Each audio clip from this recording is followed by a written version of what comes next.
দক্ষিণ দিনাজপুরের রামপুর বাজার, এখানে স্টেশনে যে রেক পয়েন্ট রয়েছে সেই রেক পয়েন্ট 2023 সালে উদ্বোধন হয়েছিল। এটা 2025-এর মাঝামাঝি, মানে 1.5 বছরের মধ্যে রেক পয়েন্টের কি অবস্থা দেখবেন, ছবি দেখে কিছুটা হলেও আঁচ করতে পারবেন ঠিক কতটা খারাপ অবস্থা। অনুপ রয়েছেন আমার সঙ্গে, সরাসরি বলতে পারবে। অনুপ, একদমই যতটা দেখো 2 বছরের মধ্যে কিন্তু খুবই খারাপ অবস্থায় রয়েছে দক্ষিণ দিনাজপুরের রেক পয়েন্ট রামপুর বাজার স্টেশনে।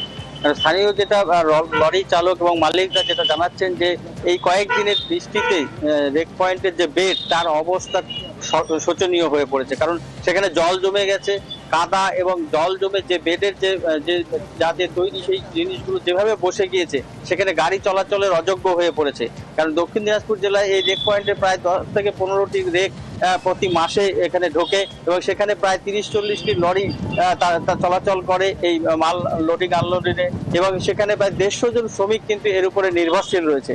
যে কারণে গাড়ির মালিকরা যেটা জানাচ্ছে যে এই জায়গার যে খারাপ অবস্থার যে কারণে কিন্তু বেশ কিছু গাড়ি ড্যামেজ হয়ে গেছে, কারণ গাড়ি মালিকরা সেখানে আর গাড়ি দিতে পারছে না। এই অবস্থায় কিন্তু পড়ে রয়েছে। তারা রেল কর্তৃপক্ষের কাছে চিঠি করেছে, তারপরেও কিন্তু এখনো পর্যন্ত কোনো কাজ হয়নি। তারা খুব জলদি তাড়াতাড়ি যদি এই কাজ রিপেয়ারিং করা না হয় তাহলে কিন্তু গাড়ি চলাচল বন্ধ হয়ে যাবে, এই অবস্থায় কিন্তু তারা জানাচ্ছেন লরির মালিকরা। অতনু,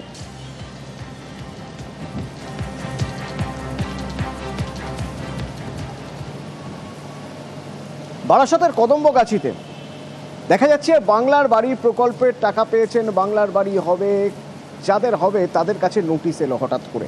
এরকম 300টা পরিবার রয়েছেন। নোটিশ দিল রেল, তারা নাকি রেলের জমিতে রয়েছেন, তাদের উঠে যেতে হবে। তাহলে এবার বাড়ির কি হবে?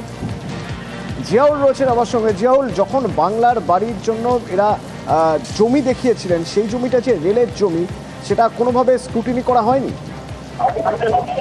একদম দেখো, প্রায় 1987 সালে এখানে অর্থাৎ এই কলোনি তৈরি হয়, প্রায় কয়েকশো মানুষের এখানে বসবাস। সেই বসবাসের পরেই কিন্তু দেখা যায় যে এখানে হঠাৎ নতুন করে সেখানে আবার অর্থাৎ রেলের যে নোটিশ দিয়েছেন, অর্থাৎ উচ্ছেদ নোটিশ সেখানে কিন্তু দেওয়া হয়েছে। অর্থাৎ তারা কিন্তু দীর্ঘদিন ধরে বসবাস করছে এবং প্রায় 300 পরিবার যারা বাংলার বাড়ি পেয়েছে এবং সেই বাংলার বাড়ি তৈরি হয়েছে সেখানে থাকছেন। কিন্তু হঠাৎ দুদিন আগে দেখা যায় সেই জমিতে অর্থাৎ নোটিশ দিয়েছেন, অর্থাৎ রেলের উচ্ছেদ নোটিশ।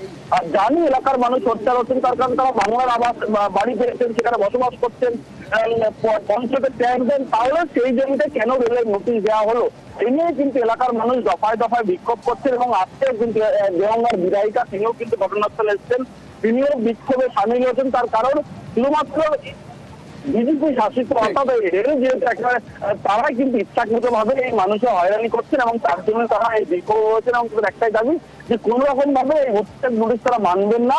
ইতিমধ্যেই কিন্তু গত শনিবার কালই কিন্তু এখানে আসবেন রেলের আধিকারিকরা উচ্ছেদের জন্য। ফলে এ নিয়ে ইতিমধ্যেই সোচ্চার রয়েছেন এলাকার মানুষজন। ফলে এলাকায় একটা উত্তেজনা পরিবেশ তৈরি হচ্ছে। অতনু, ধন্যবাদ। বাংলার বাড়ি কাজ শুরু করেছে, লেফটাউন অবধি করেছি। নোটিশ দিয়ে বললো কি এখান থেকে তোমাদের 2 দিনের মধ্যে ঘর বাড়ি সব জিনিসপত্র বের করে নিয়ে যাও, না তো ভেঙে দিয়ে যাবো। কে বলেছে এটা? রেলের মানুষ। নোটিশ কবে দিয়েছে? 15 তারিখে দিয়ে গেছে নোটিশ। কি বলছে? বলেছে ঘর বাড়ি ভেঙে দেবে, এখানে বাস করা যাবে না। রেল বলে গেছে, নোটিশ দিয়ে গেছে। হ্যাঁ, কি করবো, আমরা গরিব মানুষ, আমাদের তো জায়গা দিতে হবে না, আমরা কোথায় যাবো? দীর্ঘদিন ধরে এখানে বাস করছি। ওটার প্রশ্নই নেই। যারা আজকে দীর্ঘদিন ধরে এখানে বসবাস করছে, গরিব মানুষ, তারা বাংলার বাড়িও পেয়েছে, তাদের উঠার কোনো প্রশ্ন নেই। আর পুনর্বাসন তাদের এখানে করেছে 50 বছর আগে, আর তাদের কোনো পুনর্বাসনের দরকার নেই।